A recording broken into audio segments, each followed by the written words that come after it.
A landlocked country with no coastline, no oil wealth, and a GDP smaller than most American cities somehow built the largest, most profitable airline on the African continent. Ethiopian Airlines doesn't just dominate Africa, it goes head-to-head with Emirates, Qatar Airways, and Air France on their own routes and wins. We know how they grew. What nobody can fully explain is how a government-owned airline in one of the world's poorest nations operated with more commercial discipline than nearly every private carrier on the planet. To understand why that matters, you need to understand how brutal African aviation actually is. The continent is a graveyard for airlines. Over 40 African carriers have collapsed since 1990. South African Airways, once the pride of a continent, entered business rescue in 2019. Kenya Airways drowned in over $1 billion of debt. Nigeria Airways, Air Afrique, both gone. The reasons are always the same: fragmented airspace, protectionist government policies,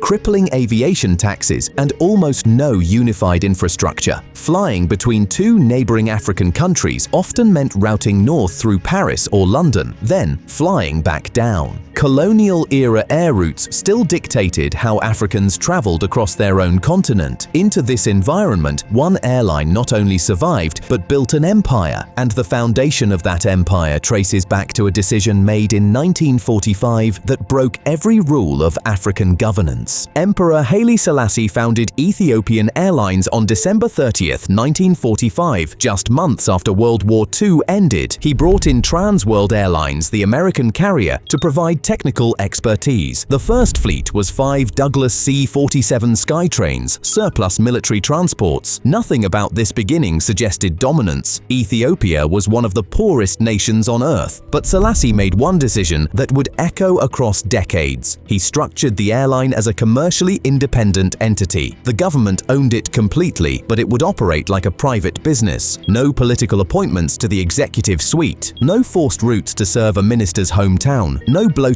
payrolls filled with party loyalists. This sounds simple, but across Africa it was revolutionary. Every other state-owned carrier on the continent became a tool for political patronage. South African Airways was forced to fly unprofitable routes, hire politically connected executives, and absorb billions in losses while the government looked the other way. Kenya Airways was partially privatized, then slowly strangled by government interference and mounting debt. Ethiopian Airlines took the opposite path. The state collected its dividends and left network planning, fleet purchasing, and executive hiring entirely to aviation professionals. But commercial independence alone doesn't explain how you build a mega hub in a city most people couldn't find on a map. Addis Ababa sits almost exactly at the geographic center of a triangle connecting Europe, Asia, and the rest of Africa. McDonnell Douglas and Boeing route planners would have killed for a hub this well positioned. Ethiopian Airlines recognized this advantage decades before anyone else and engineered a massive hub-and-spoke operation around it. Instead of fighting for impossible point-to-point economics across a continent with fragmented demand, they funneled passengers from dozens of African cities into Addis Ababa, then moved them onto long-haul wide-bodies bound for Beijing, London, Washington, and Sao Paulo. The strategy was elegant, but it came with a physics problem that nearly made it impossible. Bole International Airport sits at over 7,600 feet above sea level. At that altitude, air is thinner, engines produce less thrust, wings generate less lift, aircraft cannot carry as much fuel or as many passengers during takeoff. This is the hot and high problem, and it punishes airlines operating from elevated airports. Most carriers at that altitude would simply accept shorter routes and lighter loads. Ethiopian Airlines refused. They made a bet that their competitors called reckless. They would buy the newest, most expensive, most technologically advanced aircraft on the market, machines specifically engineered to overcome the physics of high-altitude operations. In 2012, Ethiopian became the first airline outside of Japan to operate the Boeing 787 Dreamliner. They followed quickly with the Airbus A350, while other African carriers were purchasing older second-hand aircraft to save money up front. Ethiopian acquired composite fuselage, high-thrust jets that could lift off from Addis Ababa fully loaded and fly non-stop to destinations locations as far as Beijing, over 5,000 miles away. The fuel savings alone were staggering, but the fleet was only one piece. African aviation is strangled by bilateral agreements, government-to-government deals that restrict which airlines can fly where. Ethiopian couldn't simply launch routes into every African country it wanted. Therefore, they weaponized something nobody saw coming. They started buying other airlines, not acquiring them outright, but taking strategic equity stakes and management contracts. ASKI Airlines in Togo became an Ethiopian partner, so did Malawi Airlines, and Zambia Airways and Chadiya Airlines. Each of these smaller carriers dominated its own local market, feeding thousands of passengers back into the central Addis Ababa hub. Ethiopian had built a franchise empire across the continent, effectively bypassing the protectionist barriers that grounded everyone else. By 2019, the airline served over 120 international destinations across 5 continents, more than any other African carrier. But the franchise network solved only the route problem. African airlines have always bled money on one critical dependency: maintenance, training, and technical services outsourced to Europe and the Middle East at enormous cost. Ethiopian neutralized this by building extreme self-sufficiency. The Ethiopian Aviation Academy became the largest training facility on the African continent, producing a pipeline of pilots, cabin crew, and ground technicians trained in-house. Their maintenance, repair, and overhaul center didn't just service Ethiopian's own fleet, it serviced aircraft for competing African airlines, turning a cost center into a revenue generator. By the end of 2019, Ethiopian Airlines had achieved something no African carrier had ever accomplished. It was profitable, expanding, self-sufficient, and operating the most modern fleet on the continent. Its 15-year strategic plan, Vision 2025, was being achieved years ahead of schedule. The airline had proven that African aviation could work, but the real test of everything they had built was about to arrive, and it would come from a crisis that grounded the entire world. March 2020. The pandemic shut down global aviation almost overnight. Passenger revenue collapsed. Airlines across every continent begged governments for bailouts. Lufthansa took 9 billion euros. American carriers absorbed $54 billion